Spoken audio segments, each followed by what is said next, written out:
श्री दुर्गा सप्तशती अध्याय 8। महर्षि मेधा ने कहा कि चंड और मुंड नामक असुरों के मारे जाने से और बहुत सी सेना के नष्ट हो जाने से असुरों के राजा प्रतापी शुंभ ने क्रोधयुक्त होकर अपनी संपूर्ण सेना को युद्ध के लिए तैयार होने की आज्ञा दी। उसने कहा कि जब अदायुत नामक 86 असुर सेनापति अपनी सेनाओं के साथ युद्ध के लिए जाएं और कंबु नामक 84 सेनापति भी युद्ध के लिए जाएं और कोटिवीर्य नामक 50 सेनापति और धूम्रकोल नाम के 100 सेनापति प्रस्थान करें। कालक, दोहार्त, मौर्य और काल के यह दैत्य भी मेरी आज्ञा से सच कर युद्ध के लिए कूच करे। भयानक शासन करने वाला असुरों का स्वामी शुंभ इस प्रकार आज्ञा देकर बहुत बड़ी सेना के साथ युद्ध के लिए चला। उसकी सेना को अपनी ओर आता देखकर चंडिका ने अपने धनुष की टंकार से पृथ्वी और आकाश के बीच का भाग गुंजा दिया। हे राजन, इसके पश्चात देवी के सिंह ने दहाड़ना आरंभ कर दिया और अंबिका के घंटे के शब्दों ने उस ध्वनि को और भी बढ़ा दिया। धनुष की टंकार, शेर की दहाड़ और घंटे के शब्द से पृथ्वी और आकाश के बीच का भाग गूंज उठा और इसके साथ ही देवी ने अपने मुख को और भी भयानक बना लिया।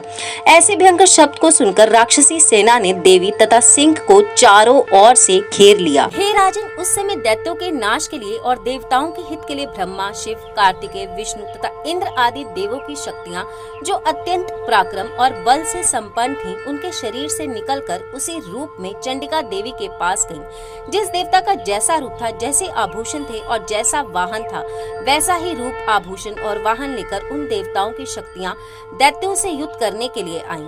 हंसयुक्त विमान में बैठकर और रुद्राक्ष की माला तथा कमंडल धारण कर ब्रह्मा जी की शक्ति आई। वृषभ पर सवार होकर हाथ में त्रिशूल लेकर महानाग का कंगन पहनकर और चंद्र रेखा से भूषित होकर भगवान शंकर की शक्ति महेश्वरी आई और मोर पर आरूढ़ होकर हाथ में शक्ति लिए दैत्यों से युद्ध करने के लिए कार्तिक जी की शक्ति उन्हीं का रूप धारण कर आई। भगवान विष्णु की शक्ति गरुड़ पर सवार होकर शंख, चक्र, श्रांग, गदा, धनुष तथा खड़ग हाथ में लिए हुए आई। श्री हरि की शक्ति वाराही वाराह का शरीर धारण करके आई और नरसिंह के समान धारण करके उनकी शक्ति नरसिंह भी आई। उसके गर्दन के झटकों से आकाश के तारे टूट पड़ते थे। और इसी प्रकार देवराज इंद्र की शक्ति इंद्र भी ऐरावत के ऊपर सवार होकर आई। पश्चात इन देव शक्तियों से घिरे हुए भगवान शंकर ने चंडिका से कहा, मेरी प्रसन्नता के लिए तुम शीघ्र ही इन असुरों को मारो। इसके पश्चात देवी के शरीर में से अत्यंत उग्र रूप वाली और सैकड़ों गीदड़ियों के समान आवाज करने वाली चंडिका शक्ति प्रकट हुई। उस अपराजिता देवी ने धूमिल जटा वाले भगवान शंकर जी से कहा, हे प्रभु, आप मेरी ओर से दूत बनकर शुंभ और निशुंभ के पास जाइए और उन अत्यंत गर्वीले दैत्यों से कहिए तथा उनके अतिरिक्त और भी जो दैत्य वहां युद्ध के लिए उपस्थित हों, उनसे भी कहिए, जो तुम्हें अपने जीवित रहने की इच्छा हो तो त्रिलोकी का राज्य इंद्र को दे दो। देवताओं को उनका यज्ञ भाग मिलना आरंभ हो जाए और तुम पाताल को लौट जाओ। किंतु यदि बल के गर्व से तुम्हारी लड़ने की इच्छा हो तो फिर आ जाओ, तुम्हारे मांस से मेरी योगिनियां तृप्त होंगी। क्योंकि उस देवी ने भगवान शंकर को दूत के कार्य में नियुक्त किया था, इसलिए वह संसार में शिवदूती के नाम से विख्यात हुई। भगवान शंकर से देवी का संदेश पाकर उन दैत्यों के क्रोध का कोई आर पार न रहा और वह जिस स्थान पर देवी विराजमान थी वहां पहुंचे और जाने के साथ ही उन पर बाणों और शक्तियों की वर्षा करने लगे। देवी ने उनके फेंके हुए बाणों, शक्तियों, त्रिशूल और फरसों को अपने बाणों से काट डाला और काली देवी उस देवी के साथ आगे खड़ी होकर शत्रुओं को त्रिशूल से विदीर्ण करने लगी और खटवांग से कुचलने लगी। ब्रह्मानी जिस तरफ दौड़ती थी उसी तरफ अपने कमंडल का जल छिड़क कर दैत्यों के वीर्य व बल का नष्ट कर देती थी और इसी प्रकार महेश्वरी त्रिशूल से, वैष्णवी चक्र से और अत्यंत कोप वाली कौमारी शक्ति द्वारा असुरों को मार रही थी और इंद्र के बाजू के पहाड़ से सैकड़ों दैत्य रक्त की नदियां बहाते हुए पृथ्वी पर सो गए। वाराही ने कितने ही राक्षसों को अपनी थूथन द्वारा मृत्यु के घाट उतार दिया। दाढ़ों के अग्रभाग से कितने ही राक्षसों की छाती को चीर डाला और चक्र की चोट से कितनों ही को विदीर्ण करके धरती पर डाल दिया। बड़े बड़े राक्षसों को नरसिंही अपने नखूनों से विदीर्ण करके भक्षण कर रही थी और सिंह नाद से चारों दिशाओं को गुंजलती हुई रणभूमि में विचर रही थी।